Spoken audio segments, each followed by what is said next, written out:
नमस्कार मैत्रिणींनो, मी माधुरीच cooking and lifestyle मध्ये तुमच्या सगळ्यांचं खूप खूप स्वागत करते. तर मैत्रिणींनो, गौरी गणपती झाले, अगदी भरपूर प्रमाणामध्ये पुरणपोळी, मोदक, लाडू सगळं गोडधोड खाऊन झालंय आणि आता काहीतरी चमचमीत झणझणीत खाण्याची इच्छा होती. चला तर मग सुरुवात करूया.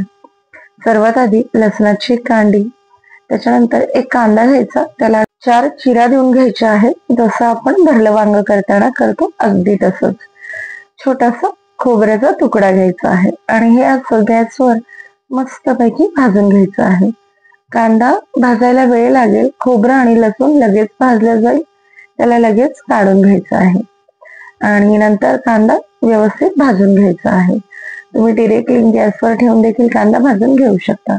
दुसरीकडे डाळीचं पीठ घेतलेलं आहे, साधारणपणे 1.5 वाटी. ओवा क्रश करून घालायचा, चवीपुरतं मीठ घालायचंय. त्यानंतर ह्याच्यामध्ये लाल मिरची पावडर, धना जिऱ्याची थोडीशी पूड घालून घ्यायची आहे आणि थोडीशी हळद घालायची आहे. तर ह्या पद्धतीने सगळे मसाले घालून घेतले. आता हरभऱ्याच्या डाळीचं पीठ असल्यामुळे थोडासा हिंग देखील ऍड करायचा आहे.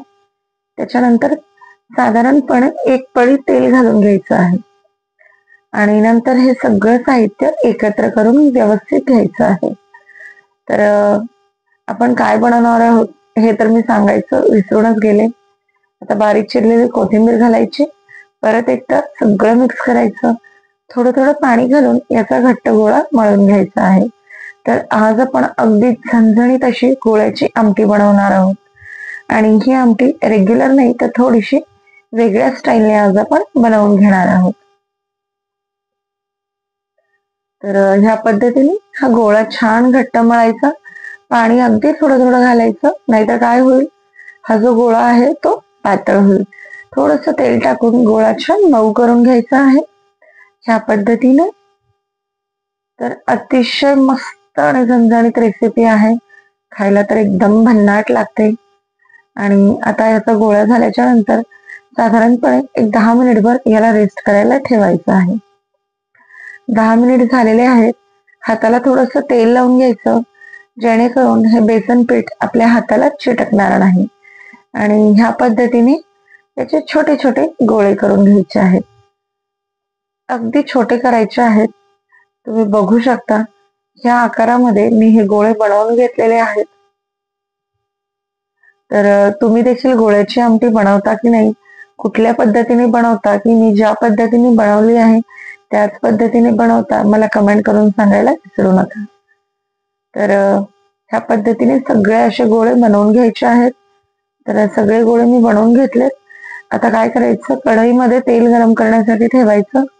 तेल छान गरम होऊ द्यायचं आणि मग त्याच्यामध्ये हे गोळे टाकून घ्यायचे आहेत ह्या पद्धतीने. आणि नंतर मस्तपैकी हे गोळे मंद आचेवर तळून घ्यायचे आहेत.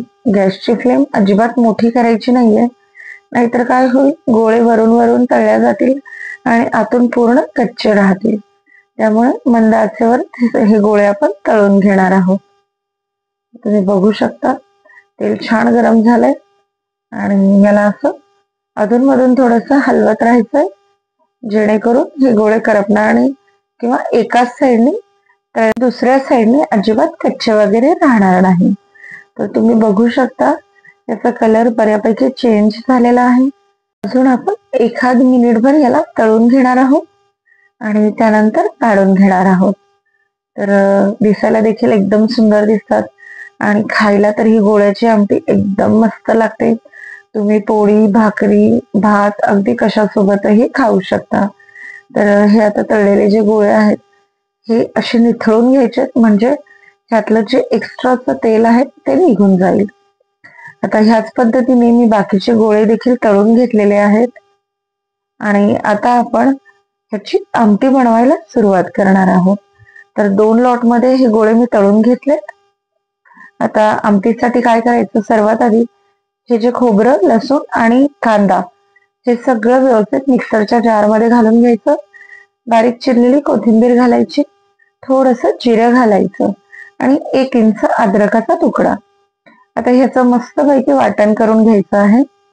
आणि गोळे तर तुम्ही बघू शकता अतिशय मस्त सुंदर असे झालेले आहेत. आतून देखील मस्त तळल्या गेलेले आहेत. आता मी त्याच कढईमध्ये एक्स्ट्राचं तेल काढून घेतलं आणि जिरं मोहरी घालून घेतली फोडणीसाठी. जिरं मोहरी मस्त फुलू द्यायची आणि आपण जे बनवून घेतलेलं वाटण आहे ते फोडणीमध्ये घालून घ्यायचंय आणि याला मस्त तेल सुटेस्तोवर आपण परतून घेणार आहोत.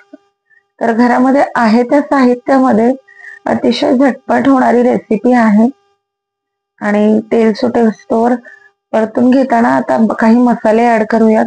तर याला अजून एक 2 मिनिटभर आपण असं मंद आचेवर परतून घेणार आहोत. आता घालून घेऊया 1 चमचा हळद. त्यानंतर आपल्या घरामध्ये जो काळा मसाला असतो तो किंवा कांदा लसूण मसाला देखील ऍड करू शकता. चवीप्रमाणे तिखट ऍड करायचं आहे. तिखट आणि मसाला तुमच्या आवडीप्रमाणे कमी जास्त करू शकता. त्यानंतर धने जिरे पूड घालून घेतलेली आहे. मसाला थोडासा कमी वाटला होता म्हणून मी परत याच्यामध्ये थोडा मसाला ऍड केला आणि याला मस्तपैकी आता सगळं मिक्स करून तेल सुटेपर्यंत आपण छान परतून घेणार आहोत. तर ही झणझणीत अशी गोळ्याची आमटी खायला खूप मस्त लागते. तुम्ही देखील गोड खाऊन खाऊन कंटाळला असाल तर ही गोळ्याची आमटी नक्की बनवा. तुम्ही बघू शकता कलर देखील खूप सुंदर आलाय आणि याला तेल सुटायला देखील सुरुवात झालेली आहे. दुसरीकडे मी गॅसवर पाणी उकळण्यासाठी ठेवलेलं आहे, कारण कुठलीही मसाल्याची भाजी करताना आपण त्याच्यामध्ये गरम पाण्याचाच वापर करतो. त्यामुळे काय होतं, भाजीला कलर देखील खूप सुंदर येतो आणि मस्त तरी येते. आता आवश्यकतेनुसार तुम्हाला भाजी कितपत घट्ट किंवा पातळ हवी आहे त्यानुसार तुम्ही याच्यामध्ये पाणी ऍड करू शकता. गरम पाणी घातल्याच्या नंतर हे सगळं व्यवस्थित मिक्स करून घ्यायचं आहे आणि हे सगळं मिक्स केल्याच्या नंतर त्याला छान अशी उकळी आणून घ्यायची. कलर तर खूप सुंदर आलेला आहे. उकळी आल्यानंतर याला तर्री देखील छान येईल. चवीपुरतं मीठ घालायचंय. कोथिंबीर आपण वाटणातच घातली होती. थोडीशी गार्निशिंग साठी कोथिंबीर ऍड करायची आहे आणि आता याला मध्यम आचेवर एक उकळी आणून घ्यायची आहे. तर साधारणपणे 5 ते 7 मिनिटभर उकळल्यानंतर भाजीचा कलर तुम्ही बघू शकता. आता जे तळून घेतलेले गोळे आहेत ते भाजीमध्ये ऍड करायचे आहेत आणि गोळे टाकल्यानंतर ही भाजी एक 5 मिनिटभर शिजवून घ्यायची आहे. आता वरून आपण कोथिंबीर ऍड केलेली आहे. आता मी तर आज एकदम मस्तपैकी गावरान बेत केला होता. मस्त हिरव्या मिरचीचा ठेचा, गरम गरम बाजरीची भाकरी आणि ही गोळ्याची आमटी आणि कांदा लिंबू. तर मैत्रिणींनो, झणझणीत गोळ्याची आमटी तुम्ही देखील नक्की बनवा. कशी वाटली ते कमेंट करून सांगायला विसरू नका. माझे व्हिडिओ जर तुम्हाला आवडत असतील तर चॅनलला लाईक शेअर सबस्क्राईब नक्की करा. सोबत मी मस्त क्रिस्पी अशा कारल्याच्या चकत्या देखील केल्या होत्या. तर ही रेसिपी तुम्ही ट्राय करा. कशी वाटली ते कमेंट करून सांगा. अशाच एका नवीन रेसिपीमध्ये तोपर्यंत खूप खूप धन्यवाद.